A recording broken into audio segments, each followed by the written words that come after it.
For 1,000 years, it was an absolute curse. We're talking about a black, clawed fungus growing on rye that literally burned villages with gangrene, seized bodies with convulsions, and filled minds with horrifying visions. People back then called it St. Anthony's fire. But then, fast forward to 1938, a Swiss chemist reached into that exact same fungus and pulled out its core molecule, ultimately taking the most famous bicycle ride in human history. Welcome to this explainer on ergot, the medieval poison that became a modern pharmacy and the mold that birthed LSD. Okay, let's take a quick look at our roadmap for today. We're going to cover the fungus on the rye, its journey from mold to LSD, how the molecule actually works, how this poison turned into a pharmacy, and finally, we'll dig into some historical myths and theories. Let's get into it. Section 1. The fungus on the rye, a medieval monster. To understand the medicine, we first have to look at the dark origins of this organism and how it terrorized Europe for centuries. So what's crucial to understand right off the bat is that ergot is not a plant. It's a fungal disease of grasses, particularly rye, caused by something called Claviceps purpurea. When this fungus infects a flowering head of grain, it completely destroys the developing seed. And in its place, it grows this hard, dark, curved little body called a sclerotium. That is the ergot itself. This blackened, oversized kernel is absolutely packed with a toxic cocktail of ergot alkaloids. So when folks back in the day ground this contaminated rye into flour and baked it into their daily bread, they were completely unknowingly serving up doses of one of history's most feared poisons. Consuming that toxic bread led to a chronic poisoning known as ergotism.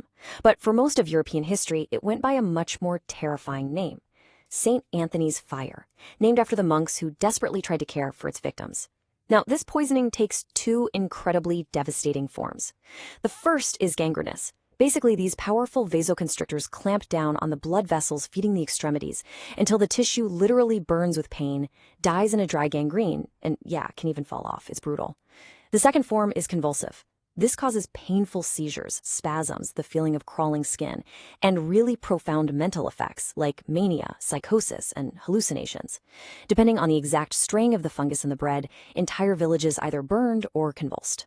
And the timeline of all this devastation is just staggering. We're talking about at least 83 documented outbreaks in Europe.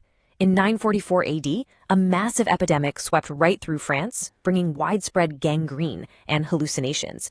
Jumping ahead to 1778, an outbreak in the Salem region killed more than 8,000 people. Just imagine the scale of that. But as we cross into the 20th century, the story radically shifts. In 1938, LSD-25 is actually synthesized from this very same fungus. And then in 1943, we hit the famous Bicycle Day. It's just an incredible transition from a medieval plague to modern chemistry. Which brings us to Section 2, from mold to LSD, the accidental discovery. Let's see exactly how 20th century science managed to unlock this fungus's core molecule. Right, so here is where the monster becomes a muse. You see, every single ergot alkaloid is built on the exact same chemical skeleton, lysergic acid. In 1938, at the Sandoz laboratories over in Basel, chemist Albert Hofmann extracted that acid and combined it with diethylamine. His goal? He was hoping to find a circulatory stimulant. But it didn't really do much in animal tests, so it just got shelved. Fast forward 5 years to April 16, 1943. Hofmann decided to resynthesize it. During the process, he accidentally absorbed a tiny, tiny trace of it through his fingertips. This led to a dizzy, dreamlike intoxication full of intense, kaleidoscopic colors. 3 days later, he decided he needed to investigate this a bit further. On Monday, April 19, 1943, Hofmann intentionally swallowed what he truly believed was a tiny, cautious dose, 250 micrograms. Well, in reality, that is a massive, highly active dose of LSD. As the world literally warped around him in his laboratory, he asked his assistant to help him get home. Now, because wartime restrictions forbade cars at the time, they had to make the journey by bicycle. Just imagine that for a second, navigating wartime streets on a bike during the world's very first intentional LSD trip. Hofmann described his vision as wavering and distorted, kind of like looking into a convex mirror. That legendary ride forever changed neuroscience, and it is exactly why April 19th is now commemorated worldwide as Bicycle Day. Moving on to Section 3, how the molecule works, the pharmacological paradox. So how exactly does one chemical family manage to do so many drastically different things? The secret actually lies in this beautiful paradox between two distinct ergot-derived molecules. Let's look at ergotamine and LSD. Both of them interact with our serotonin, dopamine, and adrenergic receptor systems. In fact, ergotamine is a really potent agonist at the 5-HT2A serotonin receptor, which is the classic psychedelic target. But here's the catch.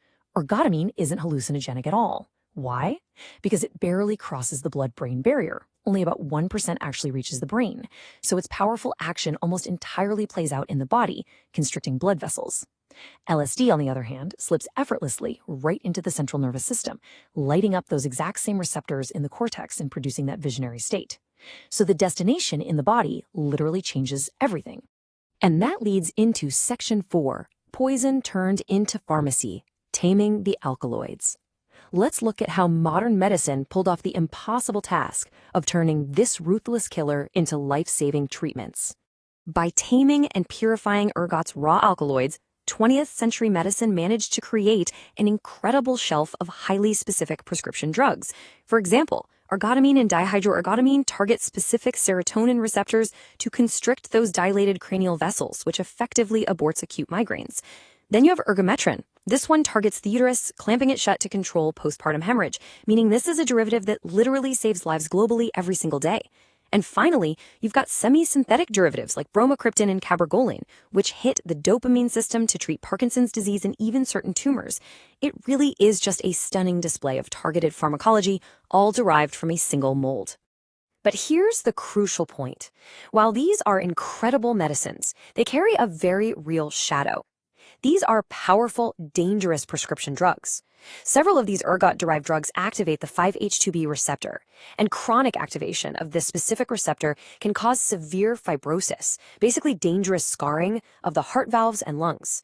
This danger is highly dose-dependent, usually showing up at the higher doses used for conditions like Parkinson's. In fact, this risk is so serious that the drug pergolide was completely pulled from the U.S. market back in 2007 for this exact reason. Make no mistake, these molecules command absolute respect. Section 5, Historical Myths and Theories, Salem and Eleusis. Ergot's hallucinogenic and convulsive shadow has actually made it the star of two absolutely irresistible, yet fiercely debated historical hypotheses. The first one involves the Salem witch trials of 1692. Back in 1976, a behavioral scientist named Linda Caporal proposed this really fascinating hypothesis that the supposedly bewitched girls in Salem, with all their fits and visions, were actually suffering from convulsive ergotism caused by rye grown in marshy fields. And honestly, it's a highly seductive idea. However, there is a very strong scientific rebuttal. Shortly after Caporal published this, other researchers pointed out that ergotism typically strikes entire households, especially children, through shared food.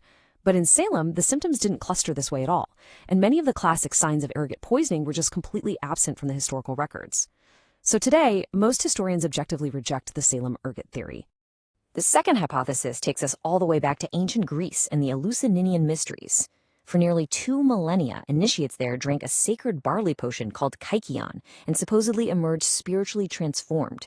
Well, in 1978, a team that actually included Albert Hofmann himself proposed that ergot growing on this barley yielded water-soluble psychoactive alkaloids, and that's what caused the visions. Now, while some recent archaeological findings in Spain have shown some ergot residues in ritual vessels, eminent classicists still widely reject the idea. So it remains a beautifully intriguing, yet ultimately unproven, possibility rather than settled historical fact. Now, before we wrap up, we really have to pause for a strict safety reality check. Raw ergot is a deadly poison, full stop. It is not a recreational drug. The sclerotia are incredibly toxic. Consuming them risks gangrene, seizures, miscarriage, and death. It is absolutely never something to improvise with. Legally speaking, because it's the feedstock for lysergic acid and LSD, ergotamine is a US DEA List I-regulated chemical. There's a very firm boundary between fascinating historical education and incredibly dangerous misuse.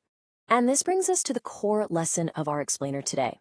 Ergot is arguably the darkest and most surprising root of the psychedelic tree. We're talking about a single fungus containing the power to decimate a medieval village, cure a migraine, save a mother in childbirth, or completely open a mind through LSD. As the saying goes, the molecule doesn't care which it is. The dose, the modification, and the destination in the body decide everything. It's just a profound testament to how remarkably thin the line really is between poison, medicine, and revelation. Which leaves us with this final thought to chew on. If a terrifying medieval plague, known as St. Anthony's fire, could harbor the chemical skeleton for some of the 20th century's most significant pharmacological breakthroughs, well, how many other ancient poisons are simply waiting for the right scientific lens to become tomorrow's medicine? Thank you so much for joining this explainer, and as always, keep questioning the science around you.